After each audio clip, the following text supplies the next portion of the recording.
दुनिया में हर रोज हजारों लोग आते हैं, हजारों लोग जाते हैं। संसार में हर रोज हजारों लोग आते हैं, हजारों लोग जाते हैं, लेकिन जो सत्य अहिंसा के रास्ते चलते हैं, तप त्याग के रास्ते चलते हैं, सुख शांति वही पाते हैं, सुख शांति वही पाते हैं। ये जिन धर्म का मार्ग, ये सत्य अहिंसा का मार्ग सुख शांति का मार्ग है, संसार के कल्याण का पथ है। सौभाग्यशालियों, तीर्थंकरों ने हमें जो रास्ता दिखाया, महापुरुषों ने हमें जो रास्ता दिखाया, आचार्य मुनिराजों ने जो रास्ता दिखाया है, वो अद्भुत है, संसार से पार ले जाने वाला है। माना कि आम संप्रदायों से हटके, बाहर से देखने पर कठिन मालूम पड़ता है, लेकिन जब हम गहराई से देखते हैं तो आपने जय संबंध देखा, ऊपर ऊपर देखते हैं तो आपको क्या दिखता है? कुछ कचरा तैर रहा है, कुछ प्लास्टिक तैर रही है, कुछ बुदबुदे उख रहे हैं, लेकिन जब गहराई में जाते हैं तो क्या होता है? शीतल और मीठा पानी होता है। संसार के उथले धरातल पर जब हम दुनिया को देखते हैं तो सब ऐसा ही है, लेकिन जब जिन धर्म की गहराई में जाते हैं तो वहां शीतल मीठा अमृत मिलता है। सौभाग्यशालियों, जैसे समुद्र में कोई डूब जाए तो बचेगा? क्यों नहीं बचेगा? बोलो जी। फतेह सागर में कोई डूब जाए तो क्या होगा? अरे बीच में तैरने वाला भी डूब जाए तो भी मुश्किल है। ऐसे कहते हैं कि संसार में समुद्र में डूब जाए तो मर जाए, नदी में डूब जाए तो मर जाए, तालाब और कुएं में डूब जाए तो भी इंसान मर जाता है, लेकिन यह वीतराग शासन ऐसा है कि इस जिन शासन की शरण में जो डूब जाता है वो हमेशा के लिए तर जाता है। जम मल्लिना जीवा तरंति संसार सायरम घोरम तम सब जीव शरणम नंददु जिन शासनम श्रीरम। बोले जिसमें डूब करके हमेशा हमेशा के लिए जीव संसार से तर जाते हैं, ऐसा यह वीतराग शासन हमेशा जयवंत रहो। जहां सत्य है, अहिंसा है, सदाचार है, शाकाहार है, सुख है, शांति है, प्रेम है, वात्सल्य है, मिलजुल के रहने का रास्ता है और आत्म कल्याण का नाश्ता है, जैसा यह अद्भुत जिन धर्म वीतराग शासन का सम्यक दर्शन है, आस्था है। आत्मार्थियों, जैन धर्म जन धर्म है, जन जन का हित साधने वाला धर्म, जीव मात्र के कल्याण की भावना और मार्गदर्शन करने वाला धर्म है। सुखी रहें सब जीव जगत के, कोई कभी ना घबरावे, बैर पाप अभिमान छोड़ जग नित्य नए मंगल गावे। घर घर चर्चा रहे धर्म की, दुष्कृत दुष्कर हो जावे। बोलो, एक लाइन तो बोलो कम से कम है। अब अदवास के लोग भी हैं और अदवास की आवाज सब लोग जानते हैं, दिल्ली तक जाती, मुंबई तक जाती। ज्ञान चरित उन्नत कर अपना, मनुज जन्म फल। सभी लोग ज्ञान ऊंचा करें, चारित्र ऊंचा करें, सदाचार के रास्ते चलें और आत्म स्वरूप को समझें। देखो, इस संसार में देह के स्तर पर जीने वाले अनंत जीव हैं, लेकिन आत्म तत्व को समझ के आत्मरुचि करके स्वयं में रमने जमने वाले जीव बहुत कम हैं। 24 तीर्थंकरों में नमीनाथ भगवान ऐसे अद्भुत तीर्थंकर थे जिन्होंने इस चतुर्दशी को कहो, आज अमावस्या भी मान रहे हैं लोग, और हमारे लिए तो मंगल ही मंगल है, क्योंकि हमारे मुनिराज स्वयं मंगल हैं और गांव में मुनि पधारे तो मंगल ही मंगल है। एक गांव है बागड़ में, नरवाली, वहां शिलान्यास हो रहा था। तो किसी और ने तो नहीं कहा, हमने ही उनको कहा कि भाई देखो दिन एक ही है आपके लिए और मुहूर्त अच्छा नहीं है। अगर कल के दिन आप ये कार्यक्रम करना चाहते हो तो कर लो, लेकिन मुहूर्त अच्छा बहुत अच्छा नहीं है। तो उन्होंने क्या कहा, हमारे लिए तो गुरु के वचन ही मुहूर्त है, आपकी उपस्थिति मुहूर्त है, आप हैं तो हर मुहूर्त मुहूर्त है। गुरु भारी है तो हर ग्रह कमजोर रह जाता है, हर कोई ग्रह कुछ नहीं करता। ध्यान रखना, जैनों में उपजातियां तो 84 हैं और ज्यादा भी हो सकती, क्योंकि जैन धर्म तो जन धन का धर्म है, जिसने माना वो सब जैन कहलाने लगे। इसमें जातियां तो 84 तक हो सकती हैं, यहाँ तो 2 2.5 होंगी, 1.5 2 हैं। तो भले ये उपजातियां ऐसी हैं, लेकिन धर्म एक है, जैन धर्म। इसलिए कभी भी मील मेख नहीं करना, मिलजुल करके जन शासन की प्रभावना करना। 2 जिनालय, इतना छोटा सा गांव, 2 जिनालय, सुंदर जिनालय। तो जैसे जिनालय सुंदर हैं, जैसे मंदिर सुंदर है, ऐसे मन भी सुंदर और सुंदर बने। अभी भी सभी की भावनाएं अच्छी हैं। काफी दिनों से कोशिश चल रही थी जावद, और हमारे एक महाराज तो रोज माला फिर रहे थे, जावद जावद जावद जावद ऐसा। तो उनकी माला फेरना, देखो जाप करने से फल तो मिलता है, मिलता है कि नहीं मिलता? कोशिश करने से फल तो मिलता है। तो काफी समय से प्रयास था और सब भावनाएं थी। फिर निमित्त भी बना लिया कि बोले महाराज जी शिखर चढ़ाना है। आज देखो चोरी हो जाती है, मंदिर का कलश ही चोर ले गए। गजब के चोर हैं साहब, हैं। और ऐसी 10 घटनाएं घट गई, पता नहीं लोगों को क्या मिलता है। अरे तीर्थंकरों का, जिनालयों का, देवताओं का द्रव्य चुरा के लेके जाओगे तो कहां जाओगे? और धर्मात्मा तो मान लो दूसरा भी लगा लेंगे, लेकिन चोरी करने का परिणाम अच्छा नहीं होता है। चोरों के घर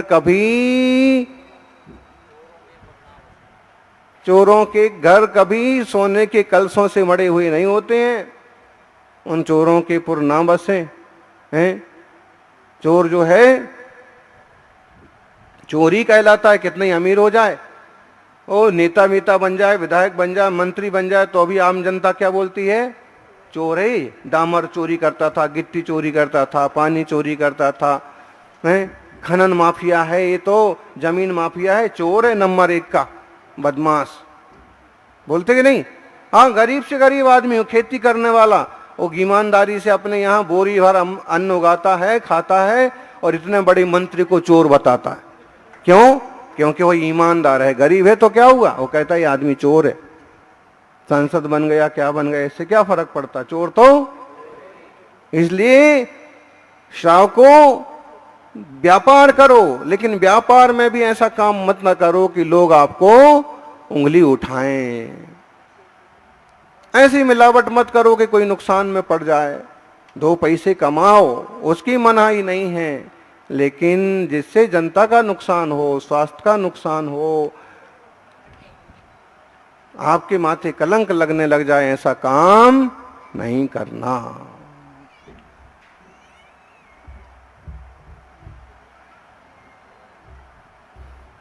तो एक छोटा सा सुंदर सा गांव है, अच्छे विचार के लोग हैं, और सब जगह सब तरह के लोग होते हैं। अच्छा, एक बात और है, मंदिरों की कलश 10-20 साल पहले नहीं चोरी होते थे, लगभग नहीं होते थे। एक आध हो गया 10-5 साल में तो हुआ, नहीं तो क्यों नहीं। आजकल हम लोग बहुत उदार हो गए। हम लोग सोचते हैं कि चोर इतने ऊपर चढ़ेगा कैसे, तो हम सीढ़ियां भी बनवा देते हैं। साल भर में ध्वज कितने बार चढ़ना है, झंडा कितने बार लगना है, कितने बार चढ़ता है ध्वज? 1 बार, बहुत ज्यादा हुआ कदाचित 2 बार तो मुश्किल ही है। चढ़ता कितने बार? एक बार। सीढ़ियां कितने बार के लिए बनी हुई हैं? 365 दिन के लिए।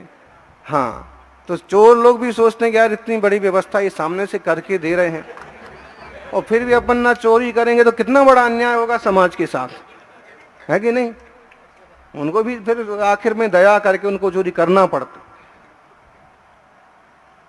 अरे साल भर में एक ही बार करना है तो या तो अच्छा सा मचान बनवाना, और मचान नहीं तो थोड़ा सा खर्च करके फोल्डिंग सीढ़ी मंगवा लो, फायर ब्रिगेड वाले को मंगवा लो, और कुछ उसको दान दक्षिणा दे दो, या सरकारी रसीद लेकर के, और फिर अपने व्यवस्थित रूप से एक ही बार तो होना।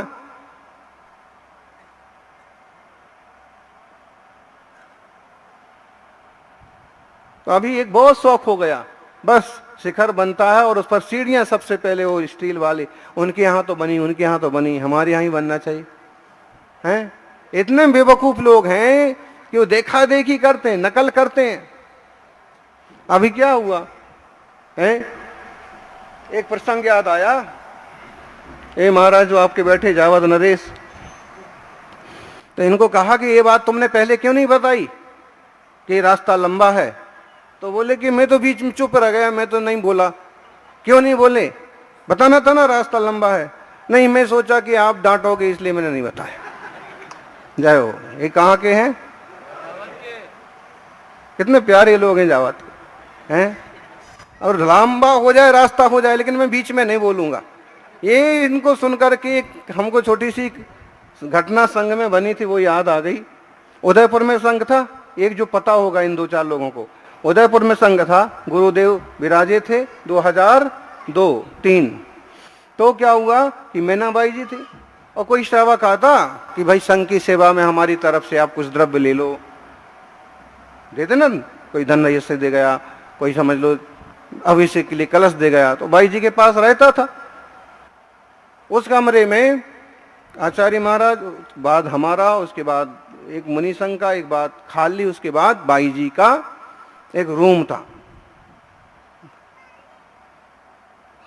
उसके बाहर बैठे छुल्लक जी, और चोर आए, दरवाजा वगैरह खोला, और उनकी बाई जी की पेटी में से वो सामान, रुपया पैसा निकाला, और छुल्लक जी देख रहे सब, और सब निकाल करके ले गए।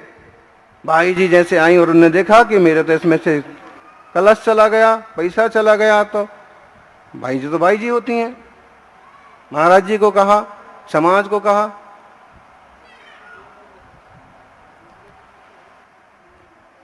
भाई जी ने छुल्लक जी को पूछा, तुमने देखा चोर था कोई? उसने कहा मैंने देखा, चोर था, चोर आया, दरवाजा खोला और वो सब उठा के ले गए। तो तुमने बताया क्यों नहीं? अगर मैं बताता तो चोर मुझे मारता। वो छुल्लक जी, ये मुनि महाराज।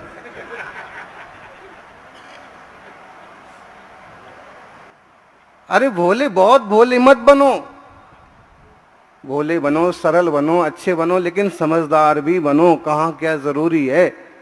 जहां चुप रहना वहां चुप रहो, जहां बोलना है वहां बोलो भी।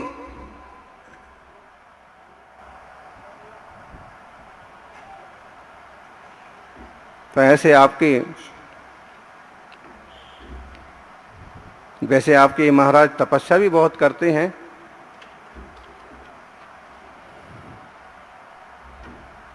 अभी तो गर्मी के हिसाब से नहीं हो पा रहा है, फिर भी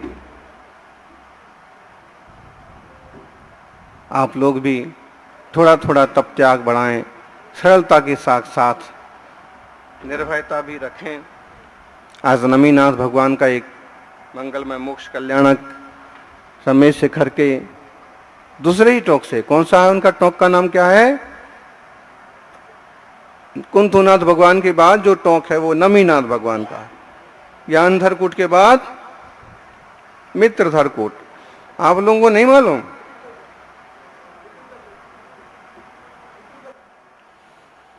तो नमीनाथ भगवान के बारे में एक कहानी बहुत प्रचलित है दूसरे संप्रदाय में। अपने यहाँ तो है, थोड़ा रूप बदल गया है कि एक बार, चाहे वो संभव हम यही समझते कि नमीनाथ भगवान की कहानी होगी, लेकिन उसको नमीराज ऋषि के नाम से वो कथा मिलती है कि नमीराज ऋषि को एक बार दाह ज्वर हो गया और भयंकर प्रकोप हो गया शरीर में और वेदना हो रही थी भयंकर। तीर्थंकरों को नहीं होती, लेकिन इस कहानी को हम वैराग्य का निमित्त समझ सकते हैं। तो उनने कहा क्या उपाय करें, तो मंत्रियों ने सब उपाय की, लेकिन वेदना में कमी नहीं हुई। अंततः एक वैद्य आया और उन्होंने कहा कि चंदन का लेप अगर पूरे शरीर पर किया जाए तो दाह शांत हो जाएगी। शुद्ध मलयागिरी चंदन मंगाए गए, रानी घिसने लगी कि हमारे स्वामी स्वस्थ हो जाएं। अब पास के ही कक्ष में चंदन घिसा जा रहा है और चंदन घिसने की आवाज आ रही है। चंदन घिसने की आवाज तो कम आ रही है, रानियों की कलाई में चूड़ियों की आवाज आ रही है। पहले ही वेदना, पहले ही सिर दर्द और आवाज। तो उन्होंने कहा नौकर को कि भाई आवाज क्यों हो रही, तो आपके लिए चंदन घिसा जा रहा। बोले चंदन घिसना बंद करो, आवाज बुरी लग रही है।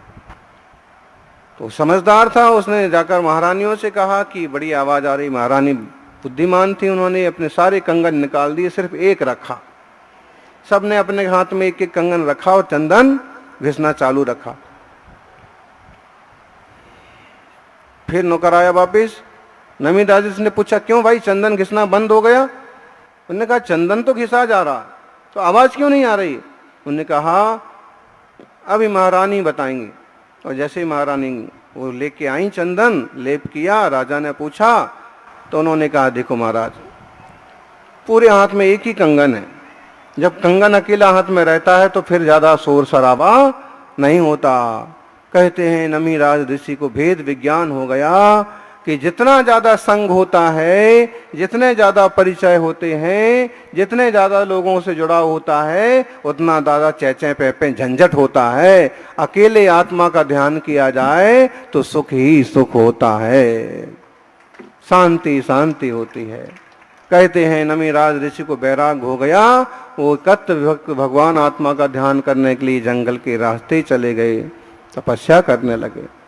जय बोलिए 24 तीर्थंकर भगवान की।